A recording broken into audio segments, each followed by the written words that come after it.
Is Kara gonna come? Are you ready to try and shift it? Just let one of us know. Sounds good.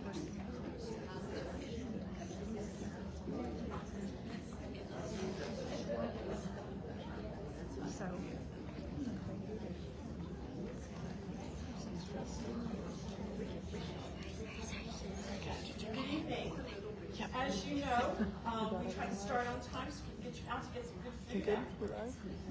For those of you that don't know me, I'm Marian Ann Montgomery. I'm the Curator of Clothing and Textiles here at the Museum of Texas Tech, where I get to take care of the most wonderful collection of clothing and textiles in the country, and actually the largest at university, which is going to get even bigger thanks to the donation from Mrs. Erlandson.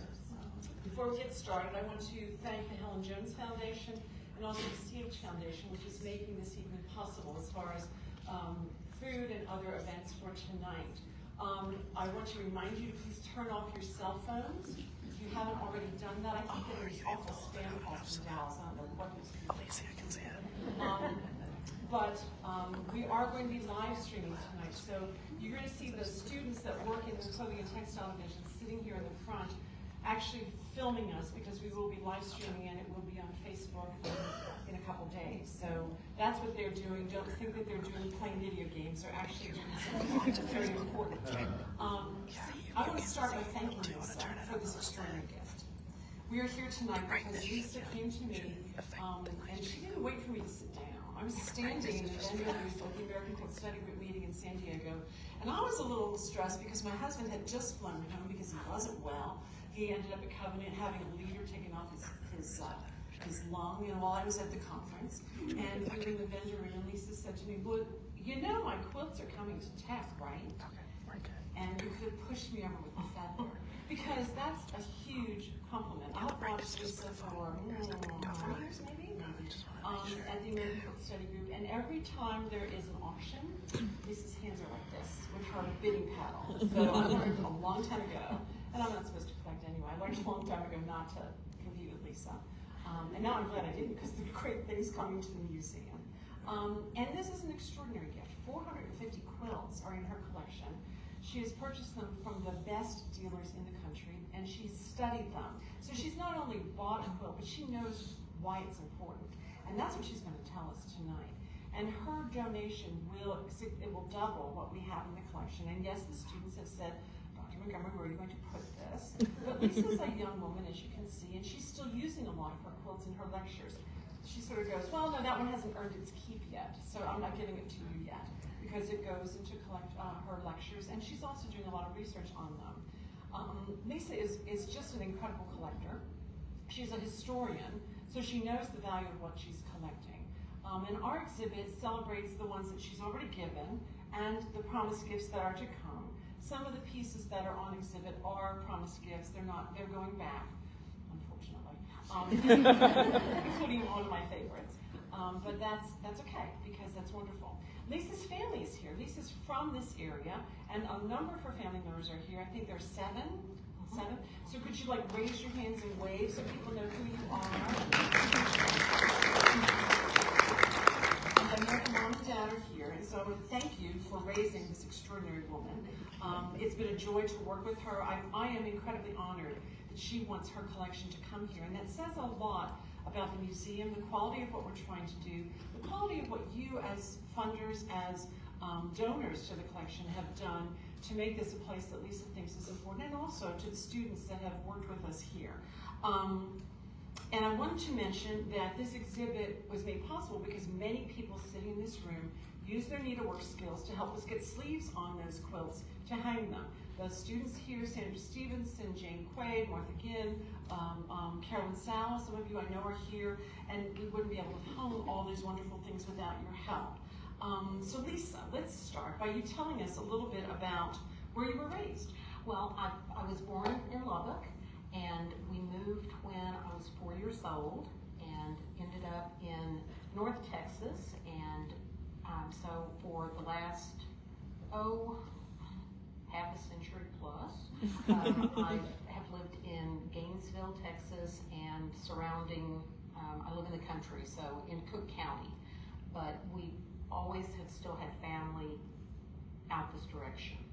And so in it's never left. I think once you're a West Texas girl, you're a West Texas girl. Robbie, can you hear her? Yes. Okay, so we don't need to change the mics. Okay, sorry, she's Okay. soft spoken. Oh, yes, So I'm you've so soft. always been a West Texas girl.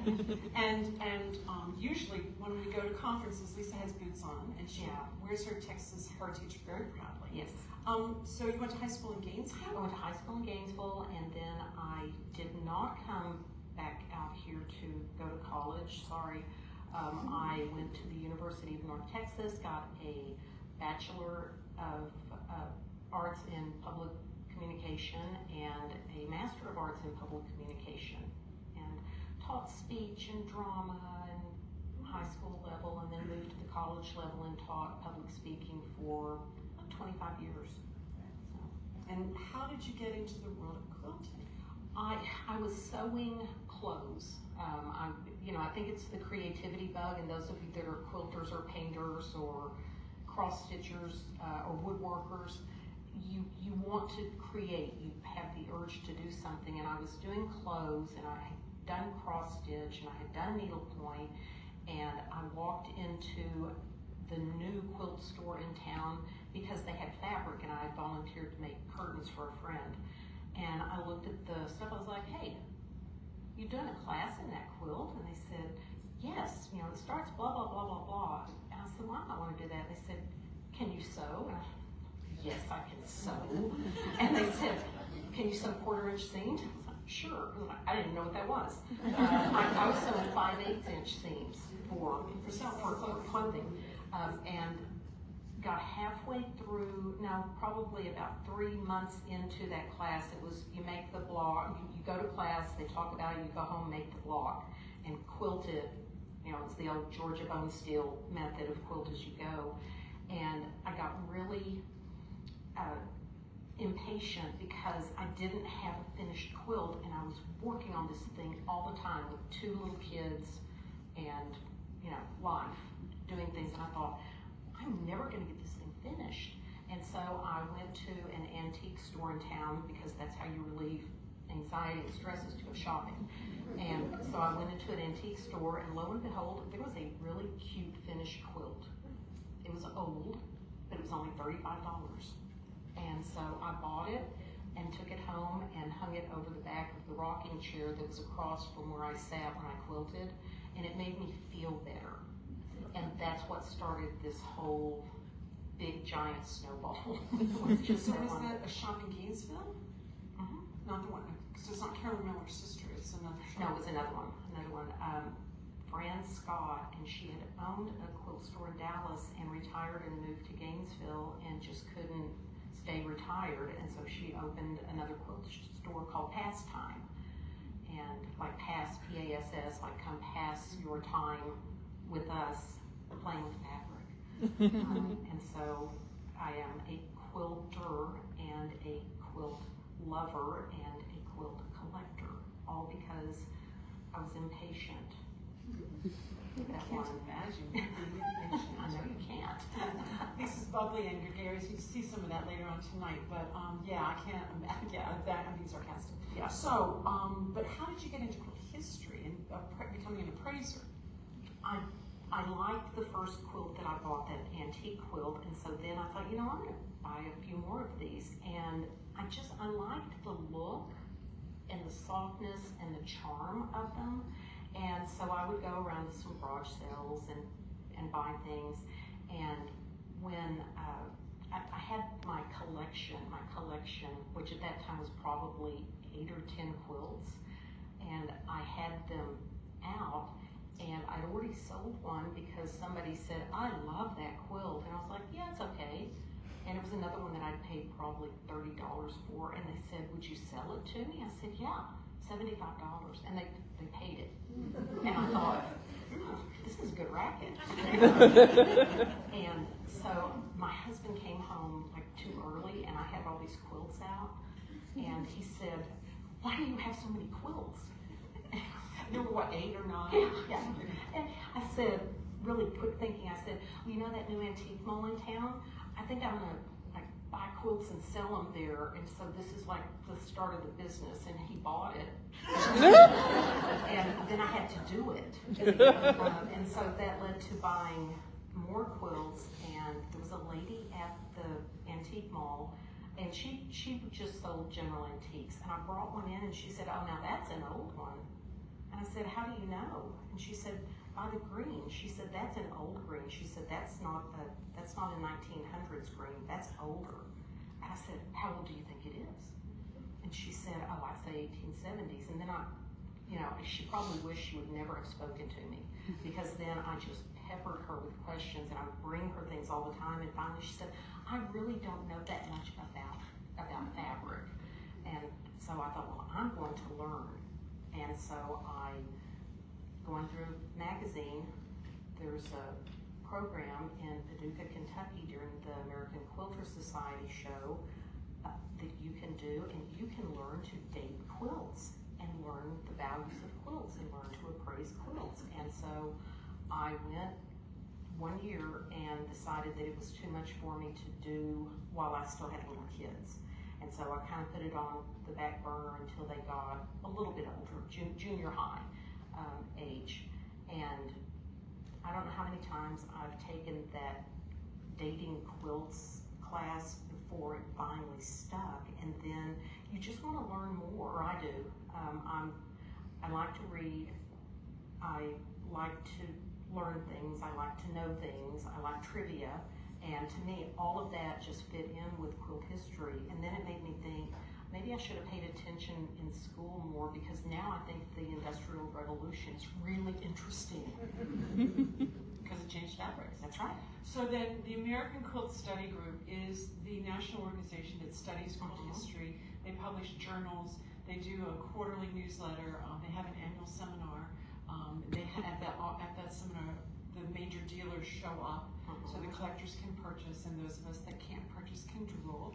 And Lisa has been president of that organization. I've served on the board prior to you being president. But and so, how did you get to the American Quilt Study Group? Kind of the same thing. If you go to classes, you say, where else can I learn about old quilts? Where else can I learn about quilt history? And one of the first answers was the American Quilt Study Group. So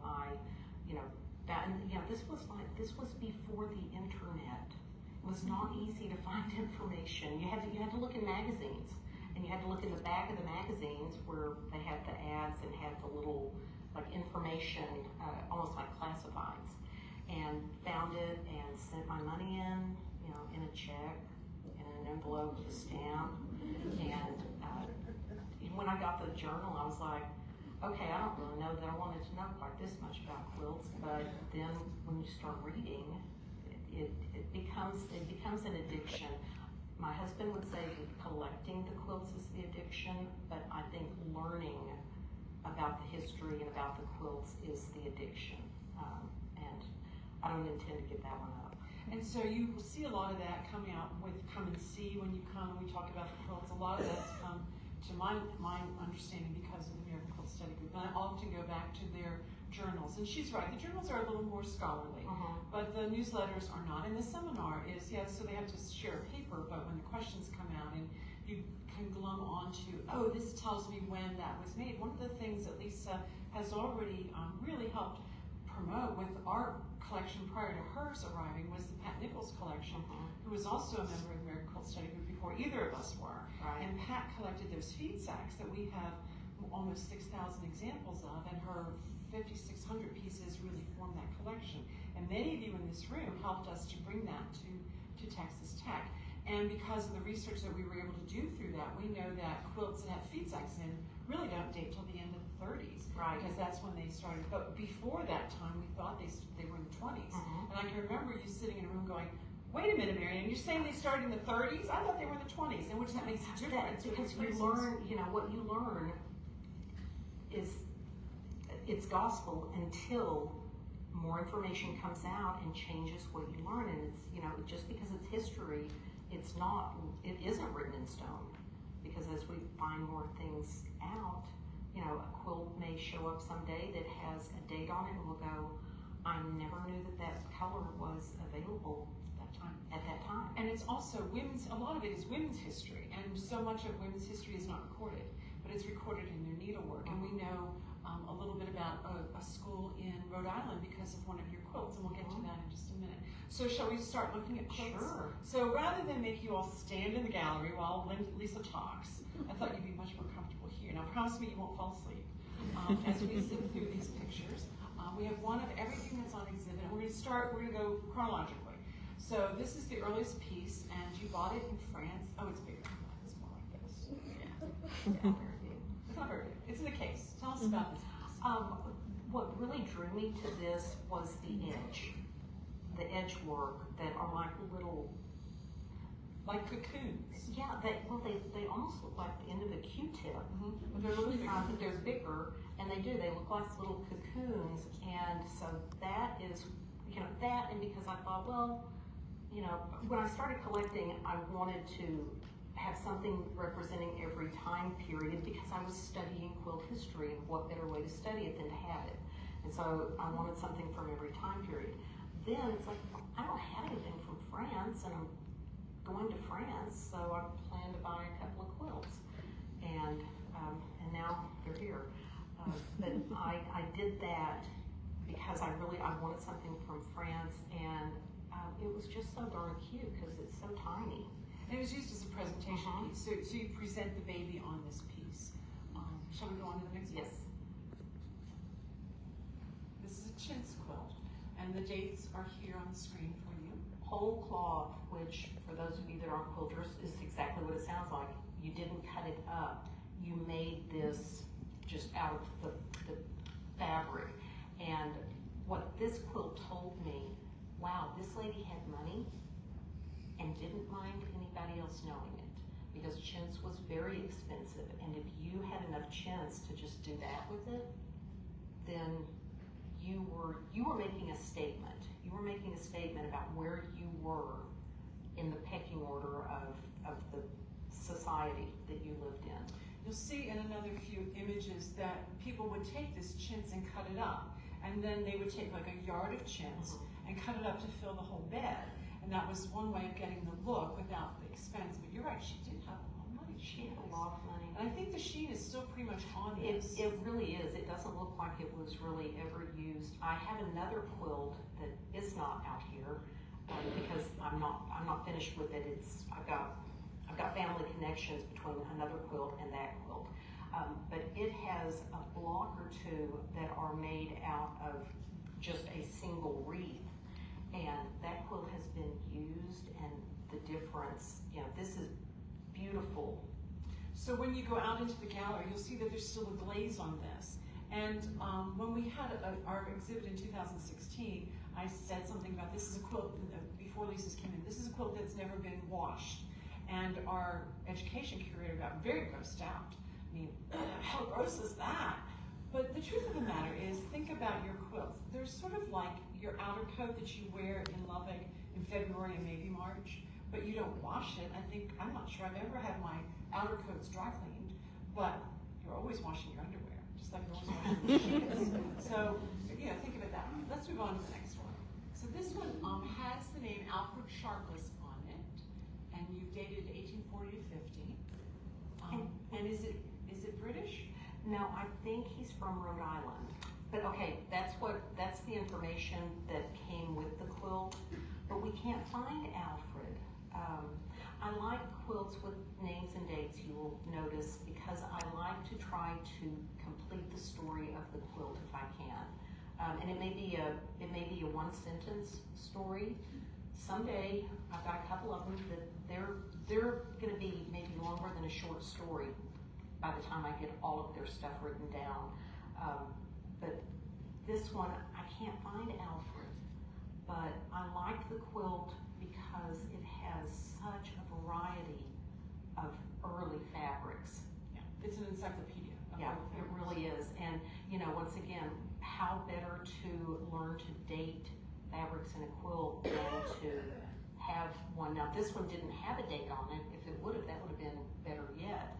But that may be why we can't find Alfred. It looks like it could have been an English quilt, but the the history that came with it said it was from Rhode Island. This one is actually one of my favorites. It's all silk. It's only on loan at the moment. But you have, there's a date on it. There's 1836, I think, is up here. Yeah. And there's some initials too. Yeah, EB. Thank you, EB, for putting the year on this, and this is all silk. And thank you for putting your initials, and why couldn't you just put your name? There's no way to ever find EB in 1836, and we believe that it's probably an English quilt, or English coverlet, so I'm never gonna find who EB is. I decided I was just gonna say it was Elizabeth Barrett. I think she was alive then. Is this rickrack here? No, it's a twill tape. Yeah, So it is. It's tape, and they've done. I just really love the little. I think they're supposed to be What, this here? the bugs. I Yeah, mean, they do look like bumblebees, don't they? they look like. I think they're bees, but they look like the little. What do they call the thing you play badminton with? Oh, the bird. birdies. That's exactly what that looks like to me. They had badminton in 1836, but I think they are bees. When you get a chance to see this in the gallery, it just shimmers because it is all silk. Well, let's move on to that embroidery purse where you saw that whole cloth chintz. In this case, they didn't have the money to have the whole quilt be that, so they cut it up to create this. And this has its original fringe too around the edge, right? So tell us why you picked it. It had a name and a date on it. 1837 is fairly early. Do you have the name? Yeah, it's E.C. Stoddard. Yeah, E.C. initials Stoddard. And I really think that this is English also. I can't, well, I'll put it this way. I couldn't find anything in America with that name, but when I just threw it into just a random search, a lot of things came up in Britain, and so I think that it's probably an English quilt. It came over, or that person came over with the quilt or something. And as you're putting those names in, what's also interesting I've noticed in the time I've been here, sometimes I'll show something one year and then come back to something donated by the same person for come and see a couple years later, and I go out on the internet and suddenly there's a lot more information about them. So thank goodness They're constantly adding, and so yeah, you never give up. Do not keep going back. But that really, I liked the date on it, so it was worth it. So this is one of, I think it's 5 that came out of one family through one dealer, Zane Cord, who is also a former board member of the American Quilt Study Group and one of the most generous people in the world as far as studies go. And it's called Mathematical Star, and you'll see on these 5 quilts that Zane she pinned a little brown ribbon on it. And tell us about all that. The ribbons are where, and Zania got these from the family. These came out of the family, and so she had a lot of history on them, which was why I bought them. But where the ribbon is either initials, a name, or a date, or some variety of all of those. And all of this, the 5 quilts weren't made by the same person, but they all were from the same family, different generations. And that made them very important for her to sell together and very important for me to donate together, because if it was important to the family to keep those together for all those generations, then they should always stay together. Absolutely. So let's see what else. Oh, and then this one is from Lancaster County. We're not doing the family. This is not the same family. Yeah, but different. this is also signed by Esther White, I think. Esther, Yeah, she's got a note up at the top that says something. There it is. Yeah. Here it is. Yeah, this quilt behind me I will leave when I am in my silent grave. That, my dear friends, may. What is? I can't turn my head enough. When your friends may View it and think of me when I'm no more. She was a teenager when she made this, and the names on the quilt are her immediate family and a couple of cousins. And I'm not finished with the story of this one. There's one name I thought, well, what is this guy doing on there? Well, then when I went and did a little bit more research. He was engaged to one of her sisters, and they married a couple of years later. And he was a medical doctor, but I don't think on there that it says doctor, whatever his name is. But I like being able to narrow down where it's from, because it just looked like Pennsylvania, but no, to know that it's from Little Britain, Lancaster County. Right, and so many times we think of Lancaster County with all the Amish quilts, but obviously Lancaster County had Amish and English people. And these, yeah, this is Quaker. They were Quakers. I found that out doing the research, and there's, meeting house records on Ancestry with the family names in it. So. And then this one is a medallion quilt. So that means it starts in the center and is built out around it. This one's really unique because that's tough to piece. Yeah. But then she has all this exuberant applique going on in these borders. And so, like, did she take a class and she had to piece it and then was like, I'm done with that, I'm going to applique everything else? Who knows? I like, in addition to quilts that have names and dates, one of my other passions is quirky or strange quilts, or quilts that you do look at and say, why ... And this one fit that because, just like Marian Ann was saying, the center is so complicated that I thought, if it was me, I would have done the same thing. It's like, I am not making 12 or 15 or 25 of those blocks. Mama was crazy when she told me that that's what we were going to do. I'm just going to fill this up with all the applique that I can. And it's quilted nicely. I don't know if, she had skill. Or did somebody else do the center and give it to her and she was like, I don't know what to do with this. I only do applique. We don't know. We don't know. And I can't find a story out about this one, so I just kind of make one up. Oops, I'm sorry. Didn't do that. That finger. Princess Feather from the 1860s. Beautiful red and green. The name Margaret Kearney is quilted into one of the edges, and it doesn't have a ribbon on it because it's not one of that family quilts. But I bought it because I thought, okay, and it's beautifully quilted. It's really this does not do justice to the quilting, but I can't find Margaret. But once again, Margaret will show up in something that eventually. But we know that it's the note that came with it said that she was from Missouri, and so that would have been really kind of, Missouri wasn't out west. It was on the western edge. Sure was. It was out western. Yeah. Yeah. We're going to move you along because I'm watching the phone. This is an 1850s medallion. So again, it starts with a double T here.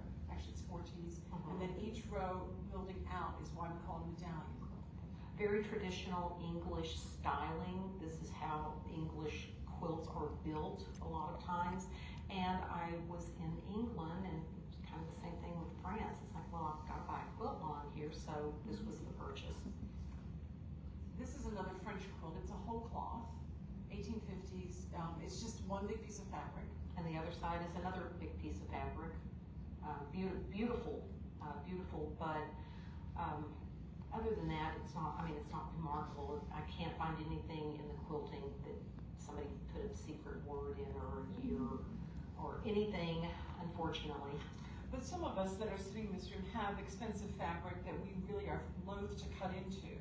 And there's an example of what you can do with that if you want to. This one is fun. It's a cornucopia. And you dated circa 1850. It's an unusual applique for the cornucopia to be the same on every block. You often see it in a Baltimore album, but you don't see it like this. And this quilt has 2 names near the center quilted into them and a year, but the year is later than the quilt. I think the year is 1872. Yeah, but you think it's 1850? I do. I think that the quilt was made And, you know, was it quilted later? I don't even think so. The style of the quilting is too heavy to have been post-Civil War. The quilting changed by the 1870s, and, you know, we had more sewing machines, so a lot of things changed. Applique went away a little bit, and heavy quilting went away. So this is not normal for that time period, but you can't really read the names. The quilting is too scrunched up.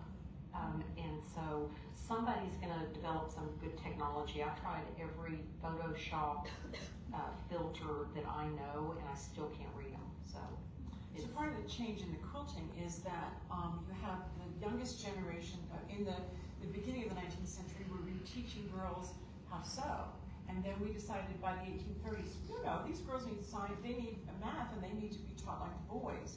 And so sewing went out the window, and it's those children that were the girls that were trained from 1830 on that didn't bring the same level of needlework skills that you're seeing. So at the end of the century, quilting is less, whereas something made by someone before that time it would be tighter. Much more ornate.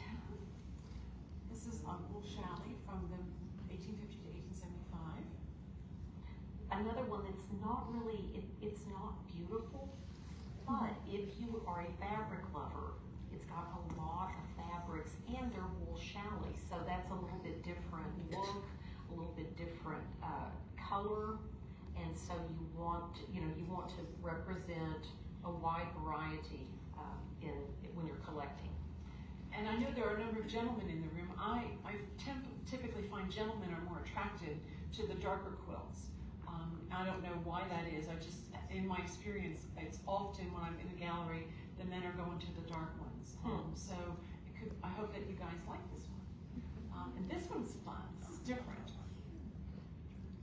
This one fell in the category of I have no idea what is going on in this quilt. It didn't have the name. It's kind of a teal and red. In the same time period that all the red and green quilts were, and no, it did not used to be green. This was always this color. And I don't know what it is. I don't know why she did it. We called it applique leaves and berries because you have to name it something. I don't really know that those are berries, but they kind of look like berries. But that one was collected honestly just because I looked at it and it's like I have never seen anything like this, and I haven't seen anything like this since. It is unusual the way the blocks are done. They're all applique. Teal is sort of the avocado green of the 1870s, but you've decided that it's a little earlier than that, which is, I'm not arguing that, I'm just mentioning it. So yeah, kind of fun. And then get to some of your applique wreaths. Let's see, this Rosa one, Heaven. yeah, this is, and we know that Sarah Dorliska Armsbury, her name is on the quilt. She could have made this, and the dates. Why wouldn't you buy this? You know, it's got everything on it. It's got her full name, and it's got the date down to the day. So either she made this or it was made for her, but I think probably by the age of 33, she probably would have been the maker of this. And it has a great border with this it has a grapevine. the grape leaves and grapes are just so well done. That's the winner of the quilt is the border. It But really there's shines. another one from Newark, New Jersey. No, I'm sorry. This one's Newark wreath. Newark. Wreath. Yeah.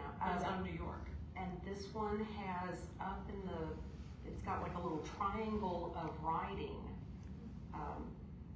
on this one that has, is this dated 1853? It is. Yeah. And it says in the triangle, presented to Mrs. Mary G. Walstead by the Morris Charge, 1853. Morris Charge is a Masonic Shriner Oath group. So, and when I did my research on her, it showed a picture of I'm on Find a Grave, and the picture of the grave, the tombstone, it's her and her husband. Her husband has the Masonic symbol on his, and so it's like, okay, so we've traced that she was involved with that too, and so this was a presentation quilt And we still do presentation quilts. We give people quilts as a gift, to honor something they've done. And so that was this. So the next one is one of my favorites, and it absolutely grosses our director out. And I love it because it grosses me out. Tell us about this quilt. This quilt, during the Victorian time period, it was very common and very popular to make hair jewelry, collect hair from living and dead people. And this quilt, Eliza Bird Walton took this just a step further, and there are locks of hair stitched onto the quilt, held in fine little net on almost all of the blocks, not all of them. Can you see this little tiny circle right here? That's a circle of hair. And and some of them are braided or curled, and it's just unique. No one's ever seen anything else like this. And you're looking at, what, more than 50, 60 years of quilt history studying between the two of us. Actually, George Washington and Martha gave locks of his hair, and his secretary went and cut off several locks of his hair from his body when it was in the casket, because he knew people were going to be asking for that. And I know that sounds gross, but if you watched Outlander, the very end episode of the last season, Janie was cutting off that young woman's hair. And I'm like, take two. You need one for him and one for her sister. Anyway, and how many of you have moms who saved a lock of your first hair that was cut with barber? So it's not all that different. Yeah, it's not that different, but this is just, and this literally was one that, when you collect quilts, you end up with a lot of friends who are antique quilt dealers because you're buying things from them. And my husband told me one time, he said, dealer is exactly what they are. And I went to the vendor room at the American Quilt Study Group seminar, and one of the vendors said, okay, what? She goes, I've got something under the table for you. I'm not going to put it out until you've seen it. And if you don't want it, then I will put it out. Julia. Oh, Julia from, yeah.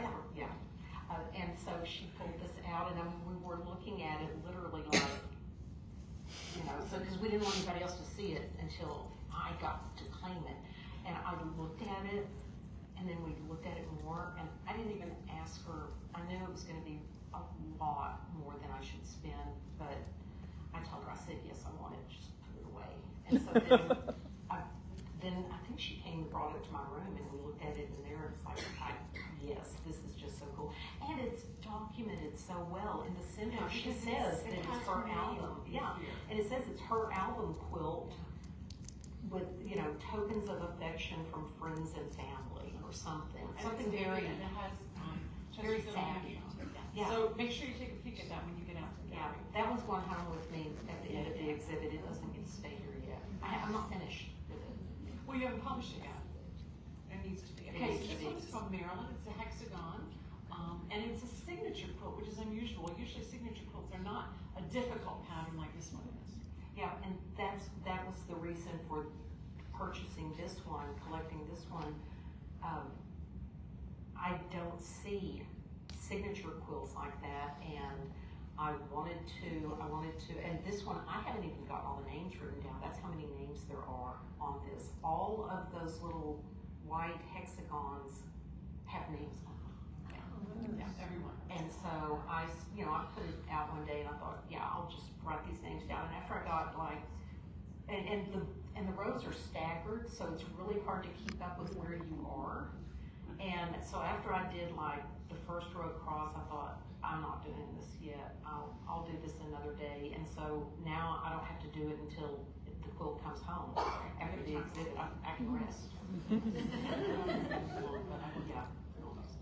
This one is unusual because it's yarning here that are these stems that have been embroidered on, and it's an unusual applique too. It is. It's a very unusual pattern. That's why it has this vague name, because I don't know what to call it. I've not seen it.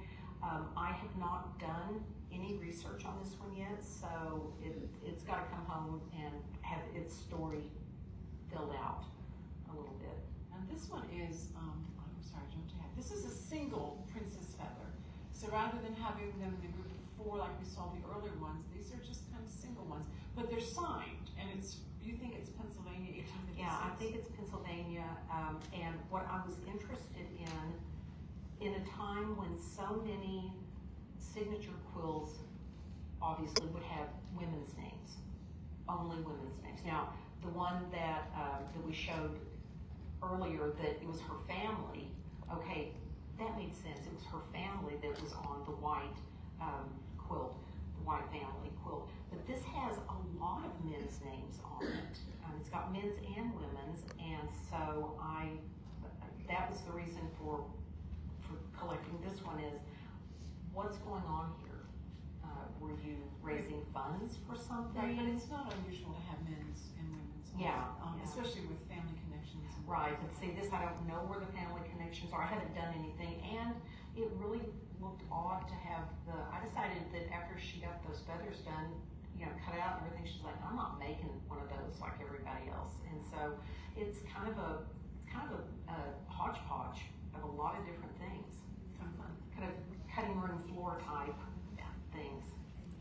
This is from Lowell, Massachusetts, where you thought that there was an induction center. There was an induction center during the Civil War, and the supposition is that this might have been a fundraiser quilt that somebody was making to raise funds for something for the war effort.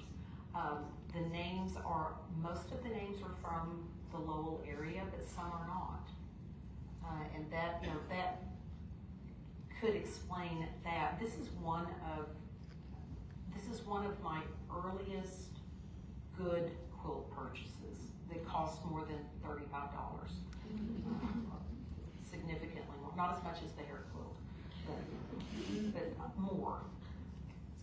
This one of my favorites, which still goes back. Yeah. Marian Ann would like to keep this one. She told me today, but she can't.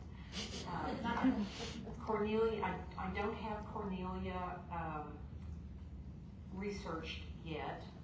I have all the names, and I just haven't done all of the connections, put the dots together yet. But really and truly, it wasn't even the name in the center that made me love this quilt. It's the birds that are on the side there. There's a single bird, and there's a single bird like in the center of the border, but then down here we've got 2 birds.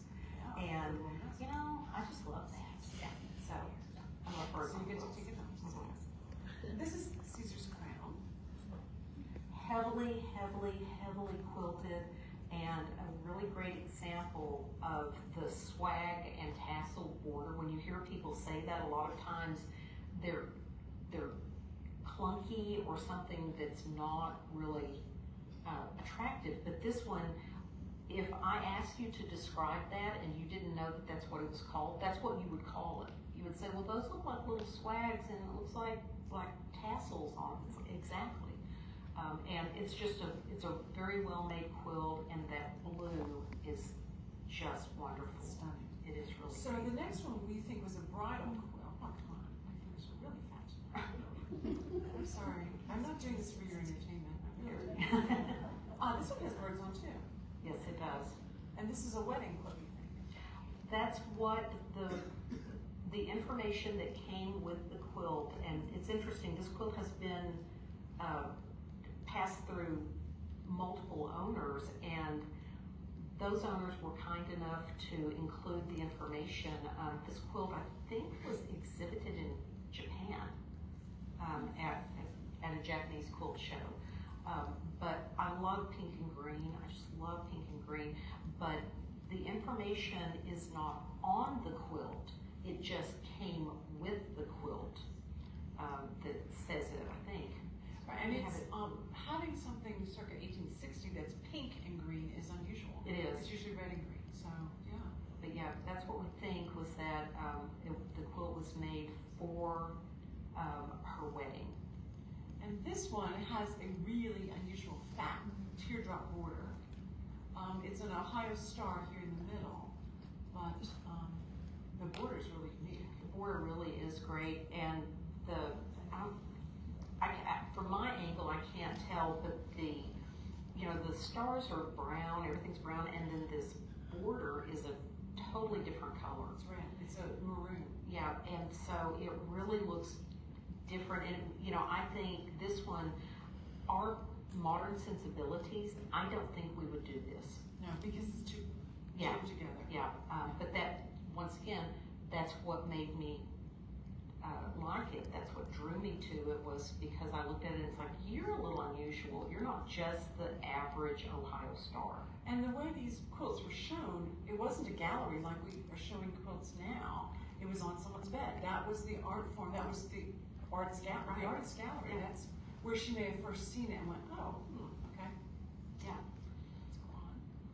Oh, this is the one that has the applique with the red corners.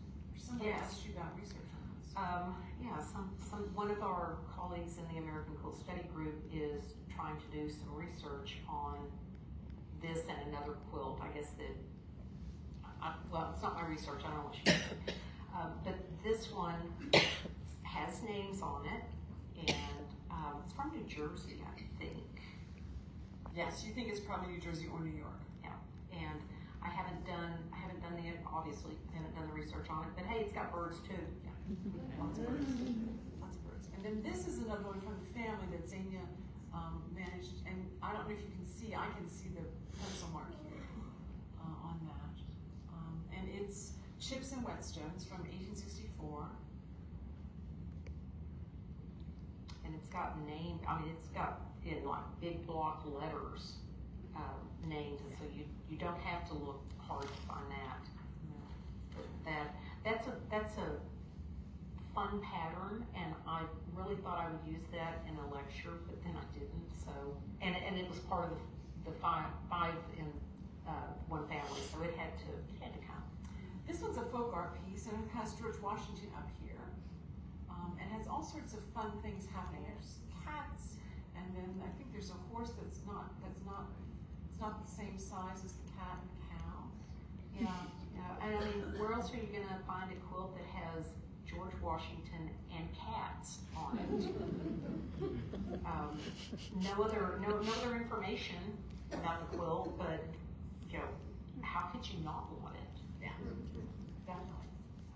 And then this one is Apple Pie Ridge, but it's not from Apple Pie Ridge, Virginia, where that pattern.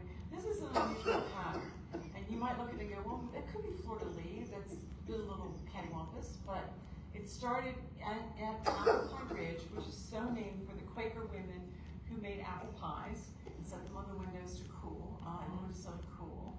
And there's still a place called Apple Pie Ridge in Winchester, Virginia. But this one was made not in Virginia, it was made in Ohio. Not really close, and we're not sure why. Yeah, we don't know how the pattern traveled during that time period. You know, she didn't get online and see the pattern on Instagram, so we don't know. But this is part of that same family, and so we do know where they were from. We just don't know how she got a pattern that is associated regionally with this one area in Virginia. And the other part of it is that the 1840s is really early for this particular pattern to show it in every block. 1840s, they were using it mainly in one block with other applique blocks. Now 1870. Yeah, that's why we're saying it now, but the family first thought it was maybe for her wedding. Yes. And then when we talked with the scholar, who's a scholar on Apple Pie Ridge, she said, no, it has to be later. Yeah. So that's why we have it dated a little later. Sometimes the family information that comes with quilts, I tell people this when they bring me a quilt. I believe your story about a quilt is correct. It just doesn't go with this quilt. The stories sometimes get transferred to other objects, and so it's like there was a quilt that, you know, did whatever that whoever made, but it's not this one. And sometimes they believe me, and sometimes they don't like me anymore. And we've had that happen when things came in. Now, we had a problem because, as some of you know, I'm the only staff person full-time in the Clothing and Textile Division, and there are wonderful students that work, but some are there on Mondays, some are there on Tuesdays, some that come on Friday, never see the ones that are there on Mondays. And so, as we were putting together this exhibition, this particular quilt got left on the shelf because student A didn't know that student B had put it there, and they thought they had something, and then they said, well, wait a minute, where's this quilt on the list? And it's right here. So it's having its time to shine tonight. It is very interesting. We looked at it carefully, and there are all sorts of interesting animals on it. Of course, I love the elephant here, but there's an aardvark here. Yeah, we think that's an aardvark. Yeah, and there's a moose here. The things in blue are flowers or trees, and we know the difference because even though one of them looks kind of like a broccoli stalk, she has acorns embroidered on it. So we know that's an oak tree, right? And there's one that's a pine tree, and it also looks like a piece of broccoli. And there's also a date, which is right There's a here, date, yeah. 1870. 1870 with initials. Once again, thanks a lot for not putting your name on the quilt so that you could help us out here. But what I find very interesting is the animals in the lower part. You know, it's like I'm reading it that it goes from here all the way up. We've got a snake and a rat. Okay, so Snake and a rat. I'm going to say that's fairly low life forms. I don't want either one of them around. And then you go up to the top row, and you've got an eagle, a lion, and a human figure sitting on a throne. So my supposition, and the reason I bought this quilt, is because I want to study this. I want to figure out, but is this either man has dominion over all the earth, which would still kind of, you know, be somewhat biblical, or is it that we start with the lowest form and we go up to the highest form, and is that God? You know, because there, especially in the 1870s, you did have a lot of religious, you know, things going on, and in quilts you see that too. So I don't know, and of course, no, I will never ever know for sure, but I can research, I can try to see if there's any other quilts that have this same idea, the same message, and see if maybe some of those quilts have a little bit more information, and we can add this to the knowledge. Well, there's always the chance that another one will come along that looks like this and has more information. I'm going to move you along a little bit because Yes. I'm looking at the clock. I'm looking at how many we have. This is the first one that's here that you acquired. Yes, this is the one. This is one of the very first quilts that I bought, even before the Lowell one. And I love this time period, but the reason I bought it was because of the variety of fabrics. I wanted to be able to, up close, touch and study the fabrics. And it has, I don't think it's been used. I don't think it's been used very much. Maybe washed, but not enough to change the colors. This one is inscribed Miss Florida Johnson with a stamp on the back. We haven't found her yet. And then there's also R.S. Austin, Hyattstown, Maryland. I think it's circa 1870. We call this an album quilt because they're all different. All different. I love the oak leaves, the wreath of oak leaves down here, and the birds. There's birds. And here you're seeing some of that teal, but also the red and green. Yeah. And you don't think those colors changed? It's just I think they were just there. And you know, once again, we can't find Mrs. Florida Johnson, but that doesn't mean we won't find her.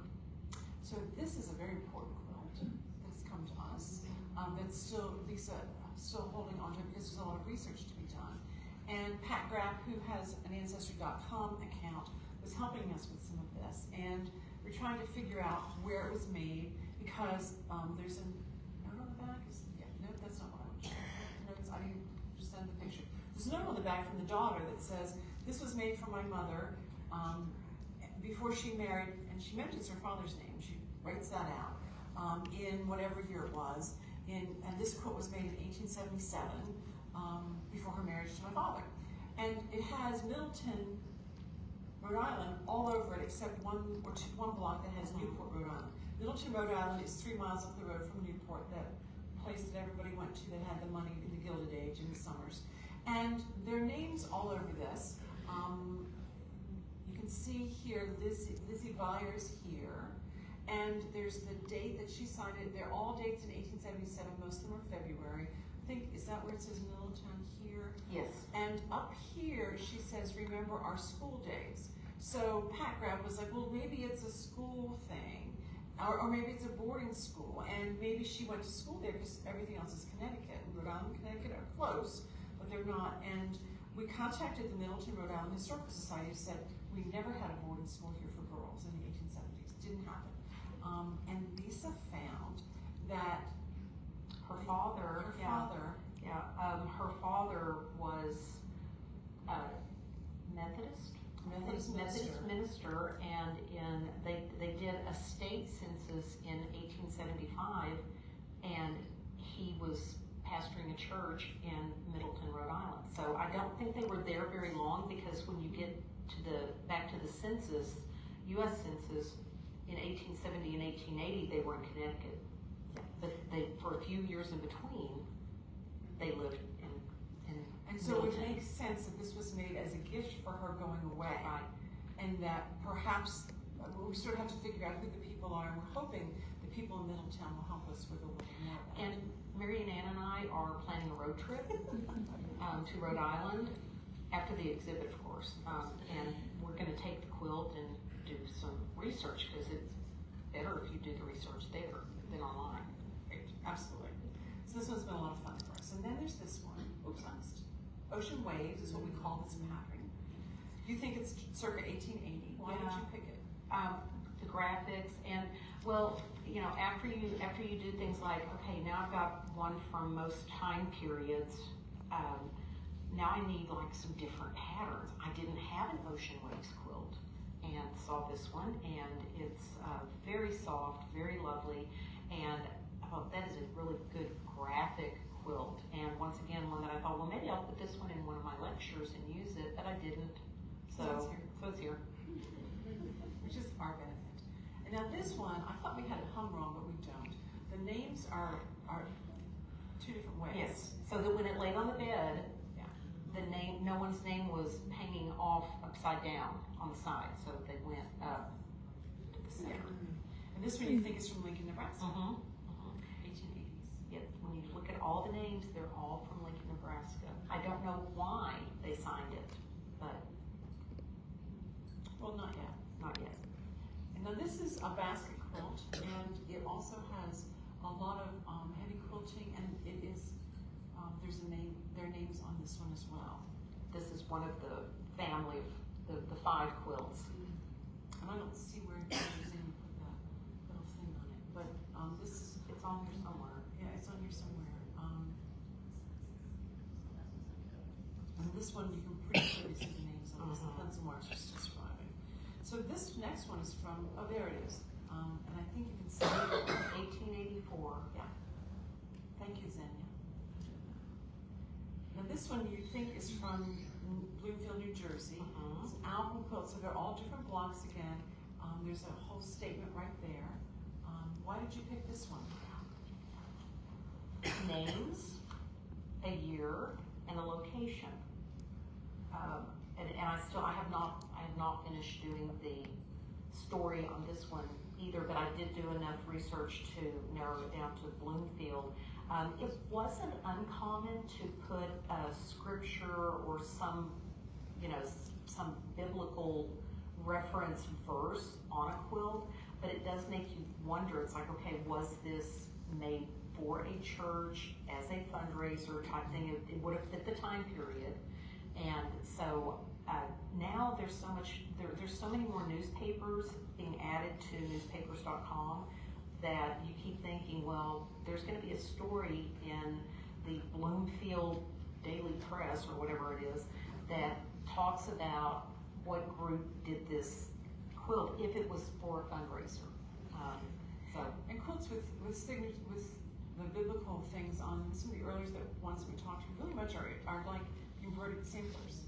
And somebody was that same style. I'm looking at the embroideries to remind you that yes, your tradition of making embroidered samplers does sometimes carry over into the Yes. world. And this has embroidery. It has a lot. There's Call upon me on the day of trouble, and I will deliver thee. oh, and here's the date too. 18. Yeah, 1894. So. And this one is kind of interesting because it is dated, there's a date on it right here, it's 1899. It is completely machine applique with a blanket stitch and completely machine quilted. And the family had an issue with it because she spelled her name with 2 R's. So the family determined that it had to have been made not by a family member because they would have spelled her name correctly. So they thought maybe it was made for her by an outsider. You know, maybe they paid someone to do the quilt. We don't know. Yeah, that part we don't know. Yeah, it could have been a professional because at that point most people didn't know how to use their machines well enough to create that level of expertise. Right. And the family with the quilt came. I don't know what you've done with it, but the poster. They have a poster board, and you can't get the stuff off of it. But they've got pictures of her, and you know, as an adult. And so it's really kind of cool that you know, you can put a person with the quilt. So, especially because in your case, all these things are from dealers. Right. So many of things that have come into the museum collection, if they come from families, we ask for pictures. Right. And in fact, we just got one today that you worked on that I'm asking her for that photograph. And she will send it to me. I'm sure. She's going to. Yeah. There's Carrie the center, and you can see the grid work and how perfect that machine stitching is. And honestly, wouldn't you just have like ripped out that and put the right spelling of the name in? But Anyway, this is fun. It's a zigzag. I love this quilt so much. From New England, lots of variety of fabrics, but you can tell. I mean, this is graphic. This is very graphic, and this is another one of those. It's like, I'm not ever going to make anything that looks like this. I don't want to. I'm just going to have this one instead. It's a really good quilt. Now, this is another Ohio Star, but it has sort of 2 dates on it. Tell us what you think about it. Well, the center, everything. I know that yellow, it hurts, but the center blocks, those are early fabrics, early as in 1840, maybe even earlier on some of them. But the fabric around the edge is also the back. I mean, she got a bargain deal on that fabric. Nobody wanted that yellow, so she got the bolt. And so I would assume that someone inherited the blocks and was very ingenious in finding what they thought was the perfect yellow to go with the yellow that's in the blocks. But the yellow in the blocks is delicate and has a beautiful little print, and then this does not. It honestly hurts your teeth. It's like metal, you know. Anyway, yeah. But anyway, but that's why I like that one, because I like watching somebody put one together, finish it. Yeah, it's not when you first look at it, you go, oh, wait a minute. Yeah. So here's another, the last one from that family. The information is way up here, and it is, of course, T for Texas Tech. I'm sure that's what they knew as a kid. And the cool thing about this one is she's got, you can see the 2 corners are red, white, and blue fabric, and that's Centennial fabric, isn't it? I think Centennial fabric. You know, they printed things. Now we buy T-shirts, but they would have made fabric to celebrate the Centennial. And so she had some of that left over and put it in this block, this quilt.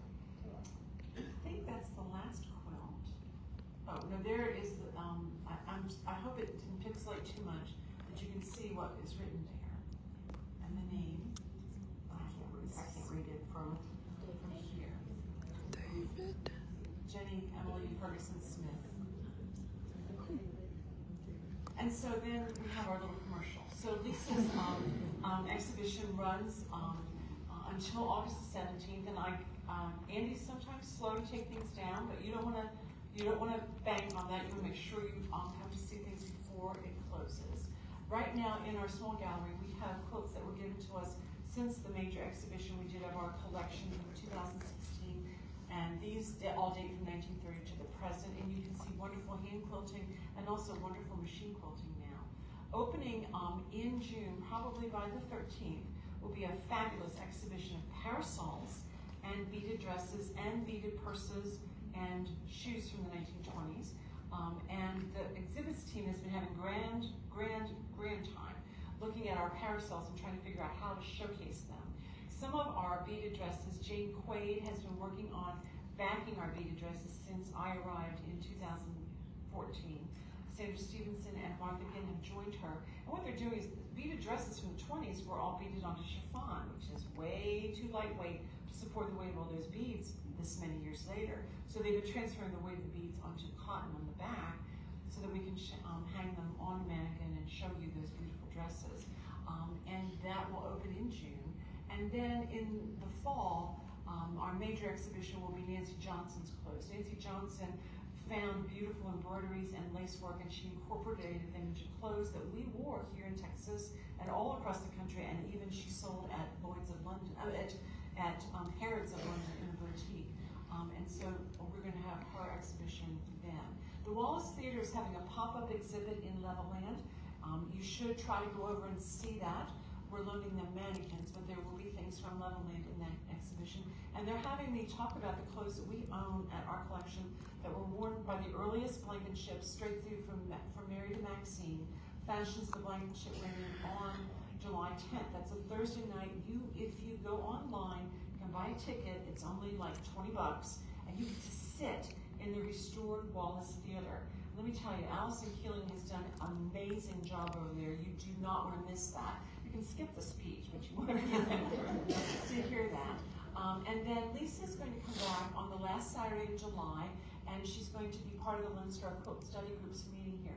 American Quilt Study Group meets once a year. This year they're going to meet in Portland, Maine in October, and I hope to go to that. But we do have regional meetings, and the Texas meeting will be here the last Saturday in July. Lisa's going to talk about her collection and her collecting philosophy, and Marcia K. Lackey, who gave us the wonderful Mountain Mist collection, will be talking about her quilts, and those quilts will be out.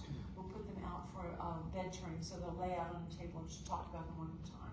And then Come and See resumes on October the 2nd and 4th, and you will not want to miss it. We have already picked out an incredible dress. I can't wait to show it to you and tell you the story about it when I started looking at it for the exhibition. So that's sort of our commercial. That's it. Yes. Yeah. So Lisa, before we adjourn for dinner, is there anything you'd like to say? Your last shot. Thank you all for coming, and especially for supporting the museum, because it's fine for me to have these quilts and to study them, but after I'm done with them and they go somewhere, then they're available for other people to enjoy and to study. There's going to be somebody that's going to be looking for items relating to Esther White and her family from Little Britain, Pennsylvania, and there's going to be a quilt here eventually. He goes home with me. So it's very important to have that as a researcher, to have access to things like that. And we could talk for another 30 minutes about the challenges of collectors in finding the right place for their collection.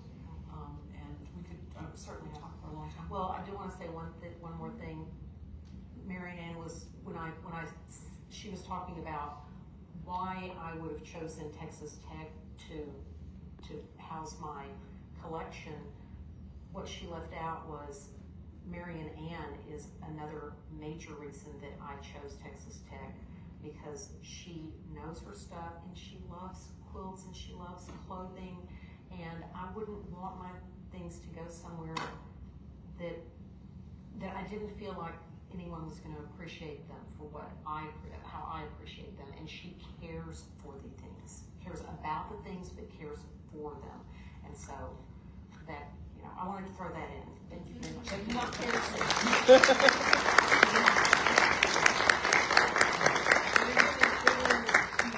There's Angie who helps us hang, his whole crew and my whole crew, and they're constantly changing. Hopefully they've learned something that they'll take into the future with them other places. So we've talked a little bit too long, I'm sorry about that, but the food hasn't gone away, it's still out there. Thank you for all of you who RSVP'd to keep Joanna from having white hair. I really appreciate you getting your RSVPs in time so she wasn't worried about what's going to be out there. I believe that she has, are you in the room, Joanna? Yes. Do you have any other announcement for them?